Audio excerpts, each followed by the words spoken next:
Hello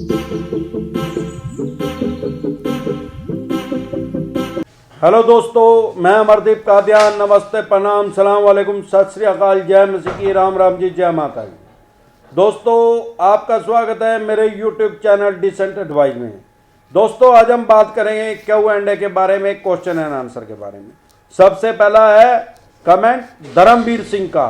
sir, मेरे पास 7 card हैं और मुझे 7 महीने हो गए हैं किसी की भी पेमेंट किए हुए। मेरे पास पैसे नहीं है और मैं किसी की पेमेंट करने के आज की डेट में इस सिचुएशन में नहीं हूँ। तो भाई साहब, अगर आपके पास पैसे नहीं है, आपके पास पैसे हो, तो मेरी सलाह आपको ये है कि आप इनकी पेमेंट कर दीजिए विद पेनल्टी। अगर आपके पास पैसे नहीं है, आपने 7 कार्ड ले रखे हैं, तो भाई लास्ट में तो जाके सेटलमेंट के ऑप्शन पे ही आएंगे, क्योंकि जब पैसे ही नहीं है तो फिर भाई शनि भी कुछ नहीं बिगाड़ सकता भाई। जा भाई राम तय मजा ले, कुछ नहीं कर सकता फिर आपका कोई। ये है जी महेंद्र काप्टे। ये बहुत से कमेंट कर रहे हैं ये आदमी, और काफी कर चुका है। खुद से ही क्वेश्चन करता है, खुद से ही आंसर देता है। मैं आपको इसका क्वेश्चन बताता हूं।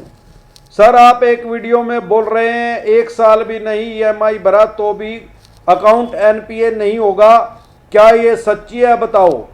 भाई साहब, इसका जवाब ये है कि 1 साल भी अगर किस्त नहीं भरी तो जो अकाउंट है वो NPA नहीं होगा। वो मैंने डाली है वीडियो, उसको ध्यान से पहले देखें और समझे उसको। वो सिर्फ कॉरपोरेट के लिए है, मतलब बड़ी बड़ी कंपनियों के लिए। आम आदमी के इंडिविजुअल लोन के ऊपर वो लागू नहीं है। ये पिछले साल संसद भवन में ये बिल पास हुआ है कि जो ये बड़े कॉरपोरेट है उनके लिए छूट मिली है। सरकार ने आम आदमी को छूट नहीं दिया। आप दोबारा उस वीडियो को देखेंगे, आपको अच्छे से समझ में आ जाएगी। ये एक और ही नहीं कही है महेंद्र काप्टे, मेरी EMI सितंबर से रुकी हुई है, तो क्या NPA हट जाएगा तो मेरा अकाउंट NPA हो जाएगा? बिल्कुल। अगर आपकी सितंबर से किस्तें रुकी हुई हैं, जैसे माननीय सुप्रीम कोर्ट में केस गया हुआ है और NPA पे रोक लगी हुई है, तो आप मान के चले जैसे ही NPA से रोक हटेगी, तुरंत प्रभाव से आपका NPA में केस चला जाएगा। आपके वीडियो से तो मैं एडवोकेट बन गया हूं। एक हब, थैंक यू जी। यह जी मोहम्मद आवेद। सर, SBI कार्ड वालों ने हिंदू मुस्लिम कर डाला है, पेमेंट नहीं करने पर क्या करूं? सैलरी आ नहीं रही है मेरी। मैंने बोला अब पेमेंट रोक के मेरी साथ जब से हिंदू मुस्लिम कर रहे हैं इन लोगों ने। भाई साहब, अगर ये हिंदू मुस्लिम जातिवाद ये फैला रहे हैं धर्म के बारे में, बेफालतू में बकवास कर रहे हैं, तो इनका तो सिर्फ वही इलाज है, फुल बॉडी मसाज कर दो इनकी बुला के, बस। ये फिर महेंद्र काप्टे गए। सग अगर NPA से रोक हटा दी जाएगी तो फिर किस मंथ से NPA स्टार रोक होगा? भाई उसी मंथ से होगा जिस मंथ से किस्तें रोकी थी आपने। ये फिर महेंद्र काप्टे गई है। छोटे अमाउंट के लिए कोई कोर्ट केस नहीं करते, जैसे कि 1-2 लाख। मैंने पहले बोला था ये महेंद्र जी है, ये खुद से ही कलाकार बने हुए हैं। तो भाई साहब, अगर आपको सारा ही पता है तो फिर क्यों कमेंट कर रहे हो और क्यों पूछ रहे हो? लगता है इन्होंने यूट्यूब यूनिवर्सिटी पे जो अधूरा ज्ञान है वो ले लिया।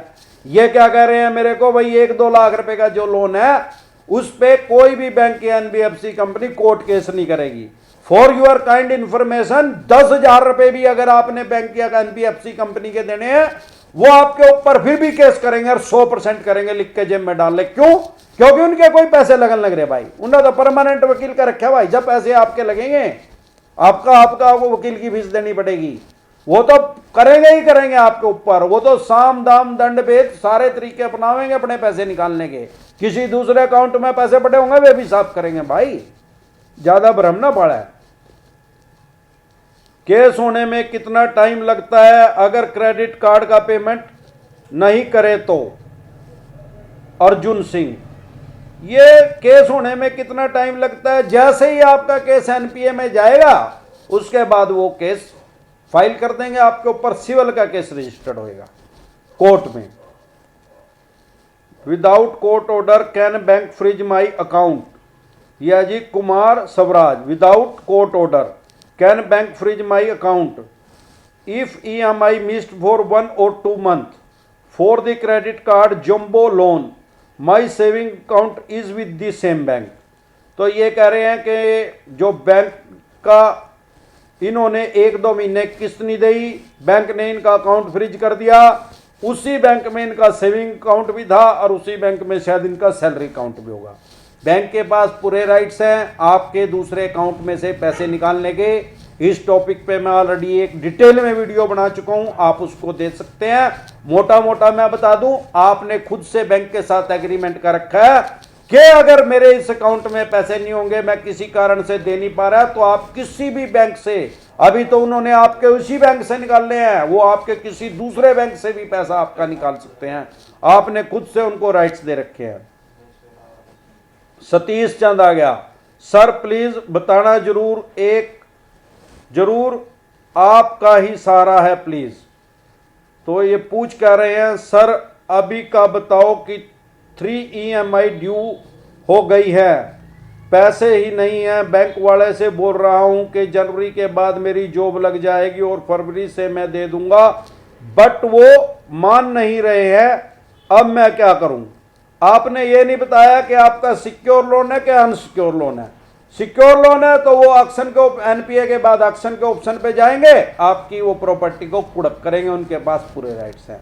हाँ, अगर आपका इनसिक्योर लोन है तो वो सेटलमेंट के ऑप्शन पे आएंगे, बस इससे ज्यादा वो आपके साथ वो कुछ नहीं कर सकते।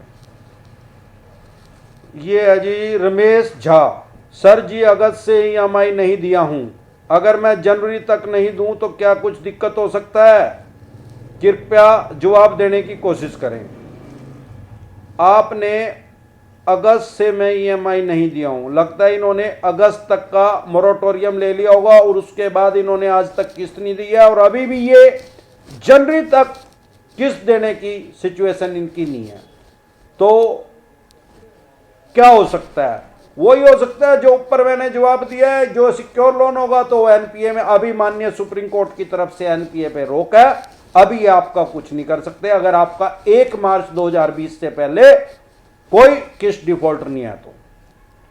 यह जी राकेश खासिया, सर मेरा 1,20,000 रुपए का पर्सनल लोन है, कंपनी वाले 3 EMI एक साथ भरने को बोल रहे हैं, मैं सिर्फ एक EMI भर सकता हूं। तो भाई साहब, कंपनी वाले 3 बोल रहे हैं, आपकी 3 रुकी हुई होगी और उनके ऊपर प्लेंटी लगी हुई होगी। आप अगर एक किस्त भरेंगे, आप सोचेंगे मेरी एक किस्त का अमाउंट इतना है, जितनी आप एक किस्त भरेंगे उससे ज्यादा तो प्लेंटी और बाउंस चार्जेस लग गए होंगे 3 किस्त के, क्योंकि आपकी रुक चुकी है। आप अपने हिसाब से एक किस्त भरोगे, वो बैंक या NBFC कंपनी उसको प्लेंटी में काट देगी और 3 किस्तें आपके पास फिर भी पेंडिंग रह जाएंगी।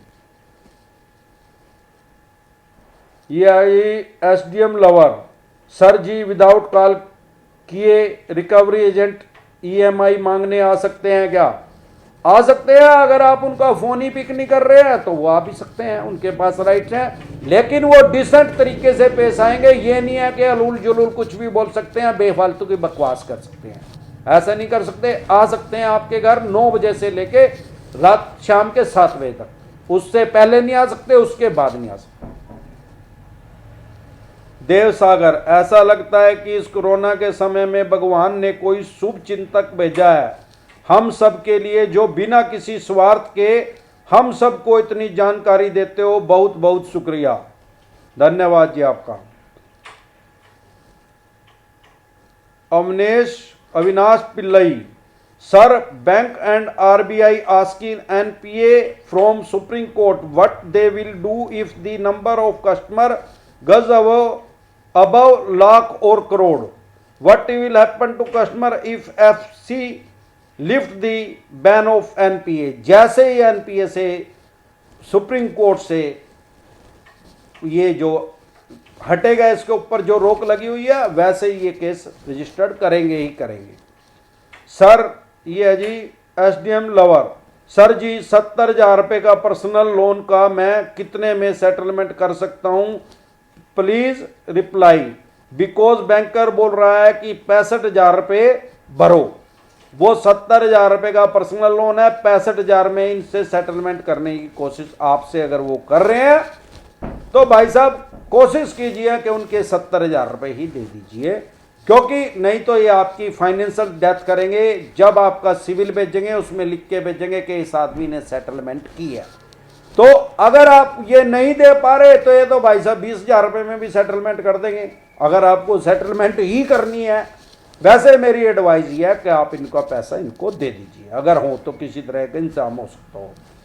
सर ईएमआई तो time to time online payment करता हूं, फिर भी ईसीएस बाउंस चार्ज वसूलते हैं और प्लेंटी वसूल करते हैं, तो क्या मैं एनबीएफसी वाले गुंडागर्दी चालू ही रहेगी इनकी? भाई साहब ऐसा ये नहीं करते कभी भी, मैं इनकी तरफ नहीं हूं, लेकिन आपकी जानकारी के लिए बता दूं, कोई भी बैंक या एनबीएफसी कंपनी ऐसे नहीं करती कि आपसे एक बार किस्त ले ले और एक बार और ले ले। आप ऑनलाइन पे कर रहे हैं, दोबारा फिर वो ईसीएस लगा रहे हैं, इट मींस क्या है कि आपके ऊपर पहले से प्लेंटी लगी हुई है, आप वो उस बात को इग्नोर कर रहे हैं, आप ईएमआई पे कर रहे हैं, वो अपने पिछले प्लेंटी के पैसे काट रहे हैं और दोबारा आपका ईसीएस लगा रहे हैं। आप ईसीएस आपके बैंक में पैसे नहीं होंगे, फिर वो बाउंस चार्जेस लगाएंगे। वो आपने पहले इनको लिख के दे रखा है, एग्रीमेंट कर रखा है इनके साथ।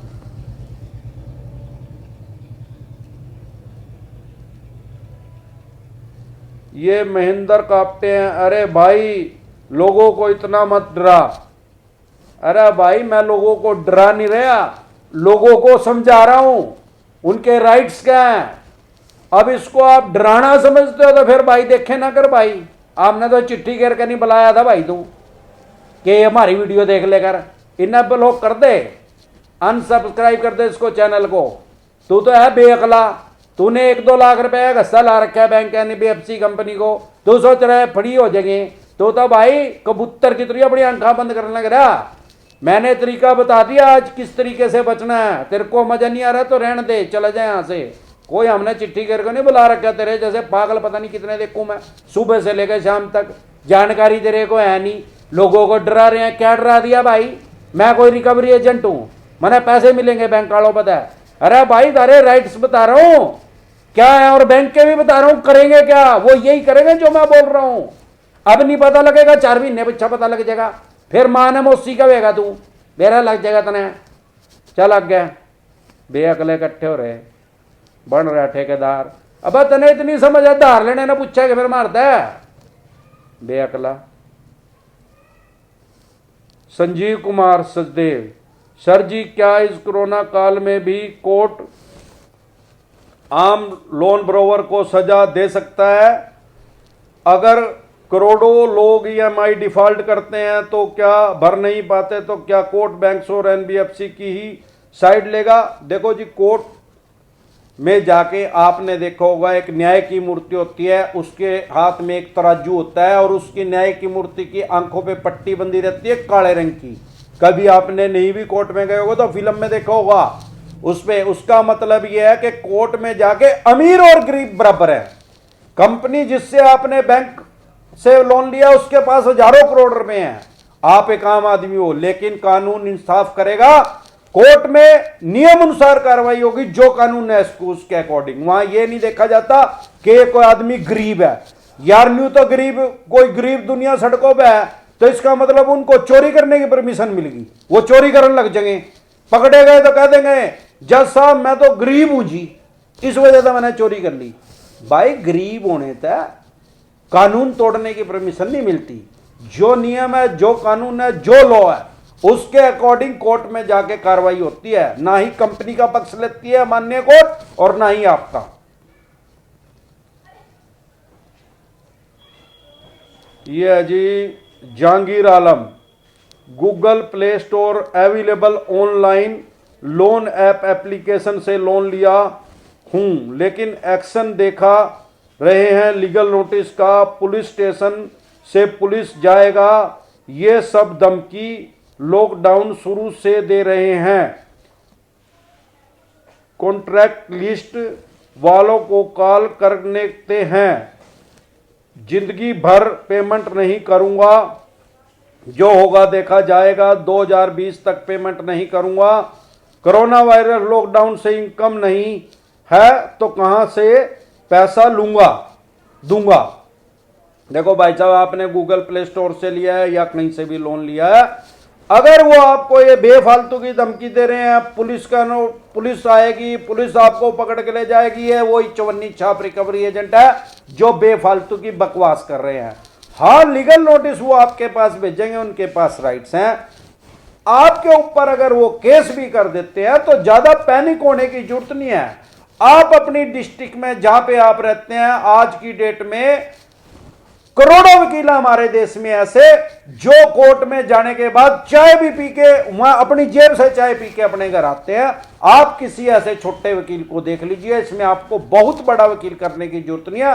वो मुश्किल से 2-3 हजार रुपए लेगा और यह दीवानी का मुकदमा आप आराम से उसको लड़ सकते हैं। 4-5 साल के बाद सजा का ऑप्शन आएगा या क्या आएगा, सिक्योर लोन है क्या अनसिक्योर लोन है, आपने चेक दे रखा है क्या नहीं दे रखा है, इस बारे में आपने मेरे को डिस्क्लोज नहीं किया।